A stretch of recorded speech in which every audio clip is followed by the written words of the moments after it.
सकाळ सकाळ जावे आलेत घरी आणि त्यांनी शौचं स्केच काढायला घेतलाय. Wow, this is a masterpiece. And then आम्ही जायला निघालो करंजाडेला साहिलच्या छोट्याशा कामानिमित्त. जाता जाता साहिलला आला अननोन नंबरवरून कॉल, तो पण पोरीचा, अँड डायरेक्ट कोकणशी. Okay fine, I deal with her letter.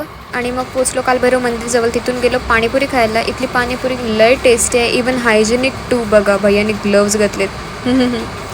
या चिअर्स. कौशी आला सांगते बरं मला बरं काय बरवं बिरवं नाही. तीच खाते बोलव नाही बाबा खा. दहीपुरी टाकून आले पुन्हा सुकीपुरी मागितली हो म्हणजे कसा. तिथून डायरेक्ट गेलो सावरकरला मामा मामींकडे पूजेला. अँड साहिल गेला घरी फ्रेश व्हायला. मी मगाशी तरी गेले आता गेले. आम्ही परत मामाच्याकडे चाललो. पूजेजवळ पाया पडून गेलो आतमध्ये मामांच्या शंकर मंदिरात. तिथून सुंदर असं भजन ऐकून गेलो मामांना भेटायला. वाव, आमचे डॅशिंग मामा. मामी खूप बिझी. तिथून डाल भात खाला आणि गेलो घरी.